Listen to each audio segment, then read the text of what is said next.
नमस्कार दोस्तों आज हम बात करने वाले हैं ग्लोबल ट्रांसपोर्टेशन कंपनी ऊबर के बारे में। और दोस्तों ऊबर के बारे में आज कौन नहीं जानता।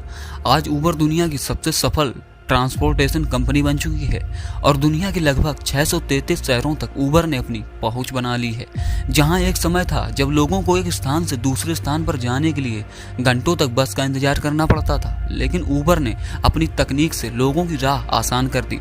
दोस्तों इस बात से कम ही लोग अवगत हैं कि ऊबर टैक्सी के साथ आज कई शहरों में हवाई सफर भी उपलब्ध करवाती है, साथ ही आज के फूड सर्विस मार्केटिंग में भी काम करती है। दोस्तों आपने भी ऊबर की इन सेवाओं का लाभ लिया होगा, तो चलिए आज जानते हैं ऊबर की शुरुआत और इसके सफल होने तक की पूरी कहानी के बारे में। दोस्तों ऊबर की शुरुआत की कहानी लिखी गई थी आज से 9 साल पहले, जब कनाडा के रहने वाले गारेल्ड कैम्प न्यू ईयर की पार्टी के लिए अपने दोस्तों के साथ पार्टी में जाने के लिए तैयार हो रहे थे।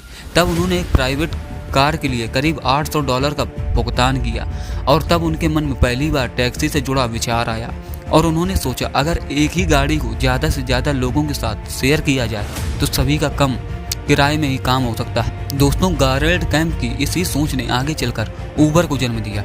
कुछ लोगों का ऊबर आने का विचार अलग है। उनके अनुसार ट्रेविस कलानिक अपने दोस्तों गारेल्ड कैम्प के साथ फ्रांस में पड़ रही भयंकर ठंड में बीच सड़क पर टैक्सी का इंतजार कर रहे थे और काफ़ी समय खड़े रहने के बावजूद उन्हें कोई टैक्सी नहीं मिली। और तब इसी समस्या से निजात पाने के लिए इन दोनों ने ऊबर टैक्सी सर्विस चालू करने का विचार बनाया। दोस्तों अपने साथ अपने इस प्रोजेक्ट को आगे बढ़ाने के लिए गारेल्ड कैम्प अपने कुछ दोस्तों की सहायता लेते हैं। ट्रेविस कलानिक ने तब इस कंपनी में सलाहकार के रूप में ज्वाइनिंग ली।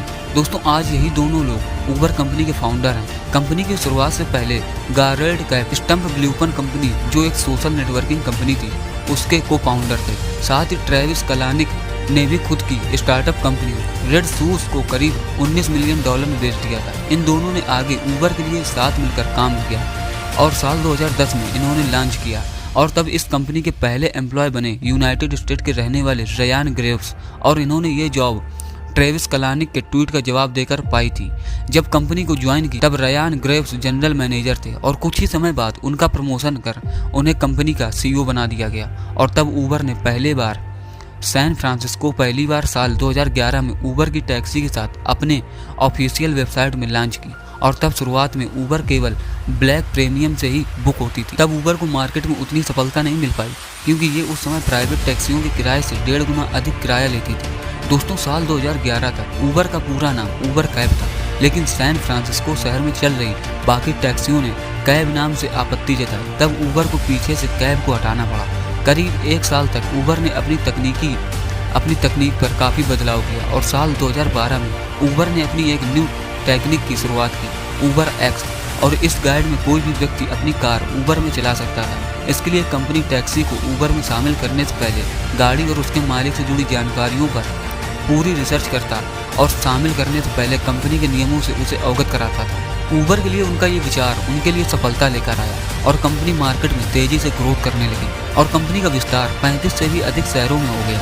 बाद में टैक्सी के साथ जुलाई 2014 में ऊबर ब्लेड राइड के साथ पार्टनरशिप का ऊबर में हेलीकॉप्टर की भी शुरुआत की। उन्होंने इस सर्विस की शुरुआत पहली बार न्यूयॉर्क शहर से हैम्पटन्स तक की। इस पूरे सफर की लागत $3,000 और ऊबर ने अपनी इस सर्विस को नाम दिया ऊबर चॉपर।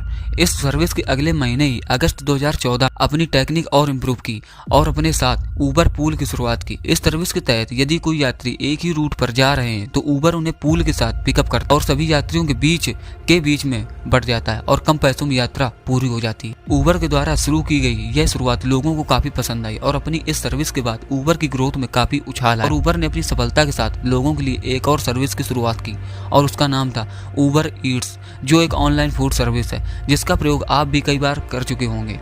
ऊबर ईट्स की शुरुआती कॉन्सेप्ट था कि आप घर बैठे 30 मिनट के भीतर आपका ऑर्डर डिलीवर हो जाएगा, जो आज मार्केट में काफ़ी चलन में है। ऊबर ने बाद में मार्च 2015 में ड्रीम डेक के साथ हाथ मिलाया और ऊबर ने सिंगापुर में लग्जरी कार की सर्विस की।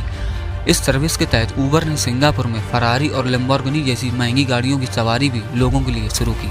अपनी तमाम सर्विस को मार्केट में सफल होने के बाद क्लिनिक ने Uber self driving car market में लाने पर विचार किया।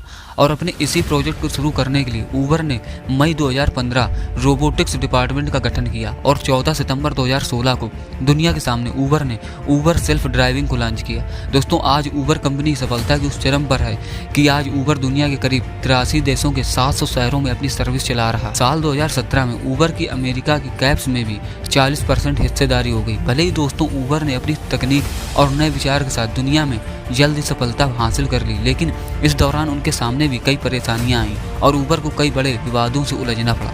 लेकिन दोस्तों, ऊबर ने कभी परेशानियों को खुद पर हावी नहीं होने दिया और आगे बढ़ती चली गई और समय के साथ ऊबर लोगों के लिए हमेशा कुछ न कुछ अलग करती रहती है। दोस्तों, अब तक आपने ऊबर की राइड की ही होगी, लेकिन आज हमने आपको ऊबर के पूरे इतिहास की राइड करवा दी है। तो दोस्तों, अगर वीडियो पसंद आए तो वीडियो को लाइक और चैनल को सब्सक्राइब करके जरूर जाए। मिलते हैं नेक्स्ट वीडियो में ऐसे ही एक बिजनेस स्टोरी के साथ। तब तक के लिए आप सबका धन्यवाद।